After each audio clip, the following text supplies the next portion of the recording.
Hello and welcome. My name is Rachel Tennant and I'm Chair of Landscape Institute Scotland. This is my report for the LIS AGM 2020. I would have loved to have seen you all at the planned event to coincide with the AGM in April, but we are living in strange times that have required us to make enormous adjustments to our lives.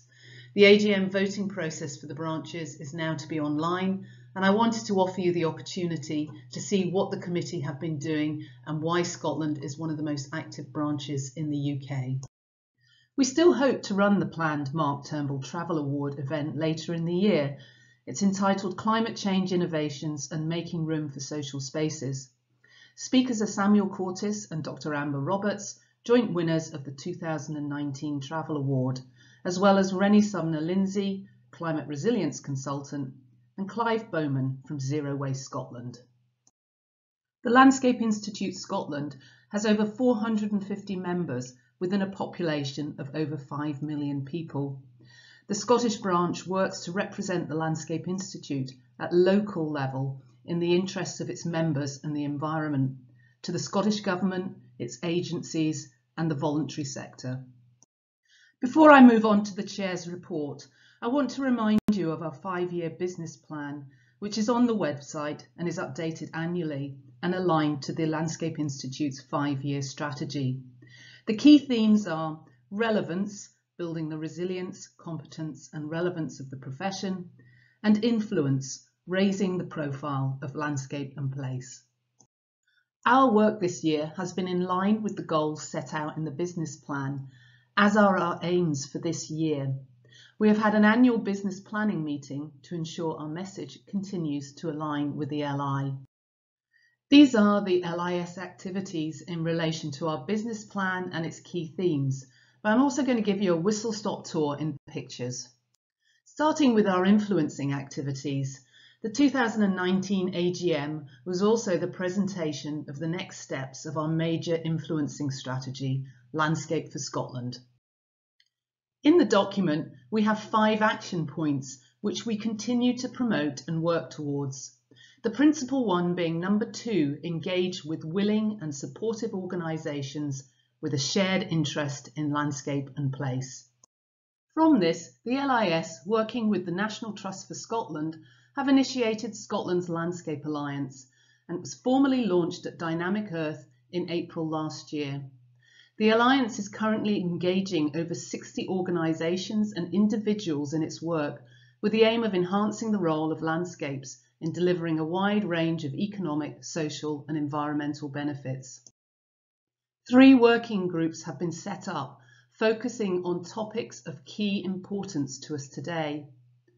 Over the last year, they have gathered evidence and opinion to inform the development of a set of clear and ambitious recommendations for the future of landscape-related policy in Scotland. To ensure alignment of recommendations, the groups met for a joint working session last November, and this April, a senior practitioner forum online survey will take place to ensure LIS members' views are taken on board. These recommendations will be presented and debated at the Scottish Parliament, chaired by Gillian Martin, our supporting MSP and convener of the Environment, Climate Change and Land Reform Committee. With this will be a major communication strategy with MSPs, the Scottish Government, public, private and third sector organisations.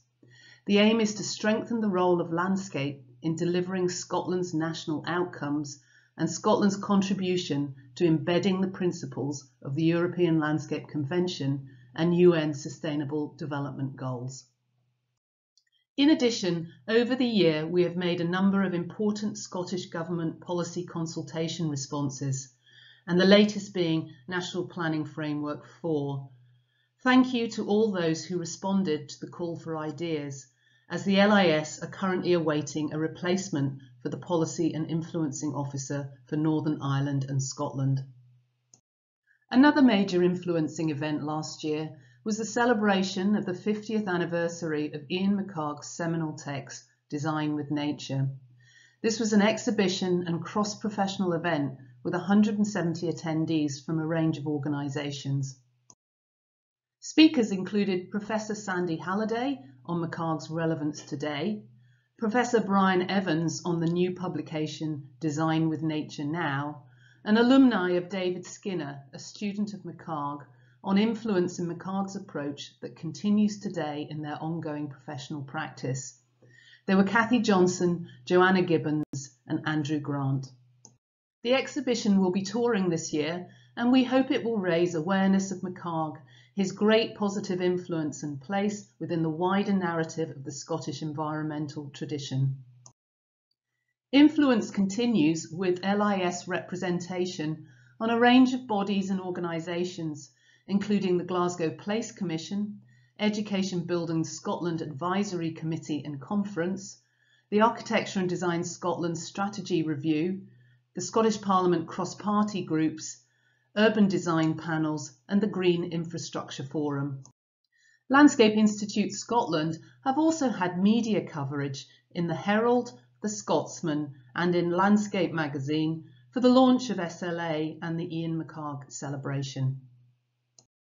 Now on to the second strand of our business plan activities, building the resilience and confidence of the profession. This year we are delighted to announce that Charlotte McLean is the recipient of the third year of the Mark Turnbull Travel Award for Graduate Landscape Architects. This is generously supported by Sharon Turnbull, who would like to continue to honour the memory of a man who was one of the country's most eminent landscape architects, and we thank her for her continued support. Charlotte is nearing the end of her first year as PhD student for the MMU Award entitled Landscape, Infrastructure and Ecology, Scottish Modernist Landscape Architecture through the work of Mark Turnbull. The PhD is a 3-year project, and Charlotte, with assistance from her supervisors, will review the work donated to LIS and help contribute to the ScoMo project. This is the start of the LIS Scottish Archive and is held at our offices in 15 Rutland Square, Edinburgh. SNH and LIS continue to promote the Scottish Public Sector Network. This year's meetings have focused on SUDS as infrastructure and NPF4 as key topics. We also continue with our very popular Reflection Series events, with Design for an Ageing Population, the Macag 50th Anniversary Celebration, and our Climate Change Innovations event, which has been postponed from the AGM. The aim is for greater debate and knowledge transfer. The events are filmed and are available on our website. SNH and LIS also hosted a review and debate of the new Landscape Character Assessment programme, which was chaired by Mark van Grieken. The Young Landscape Architects Knowledge Exchange is a day-long programme aiming to inspire the next generation. Last year we ran an ecological design charrette as part of the 50th anniversary of Macag's Design with Nature celebrations. The outputs were judged by speakers at the Macag event. Landscape Institute Scotland continued to support our main School of Landscape Architecture in Edinburgh with LIS awards to students. So a big congratulations to the 2019 winners.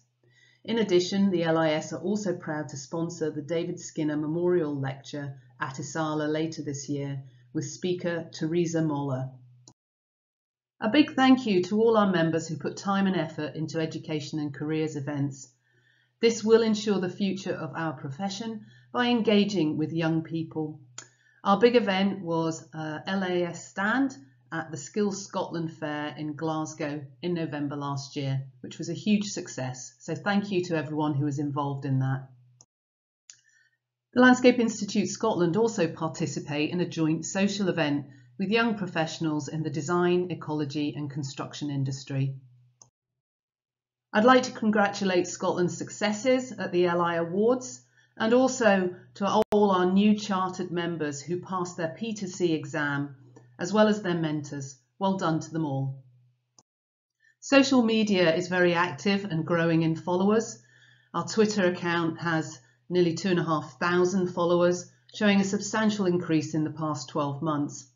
Also, the videos of all our talks have had over 2,000 views, which enables us to reach a wider audience. Here are all the formal activities of the LIS. It shows how busy we've been on the committee. I'm not going to read them out, but it gives you a flavour of what we've been up to. For the year ahead, we aim to focus on influencing and relevance with the work of Scotland's Landscape Alliance, as well as the climate and biodiversity emergency, particularly through the Scottish Government campaign, Year of Coasts and Waters, and around COP26. Our aims for 2021 are subject to LI funding and also the Scottish Government's announcements over COVID-19. There are opportunities to further enhance the profession in Scotland. Would you like to be part of one of the most active branches in the UK? Do you have skills to offer? We're always looking for new people and ideas to support the LIS. There are opportunities to be nominated for honorary officer levels or as an ordinary committee member or as our committee support. If you are interested, please contact me at the email address below. I will conclude with the AGM requirements to approve the minutes of the last meeting and the Treasurer's report, which should be available to review prior to voting and is on the website. My thanks go to our current committee and all their support, and I look forward to welcoming a new committee in whatever role I can play. Please keep in touch. Our first committee meeting will be held online on the 13th of May, and further details will follow. Thank you for continuing to support the Landscape Institute Scotland, and my best wishes to you all during this difficult time.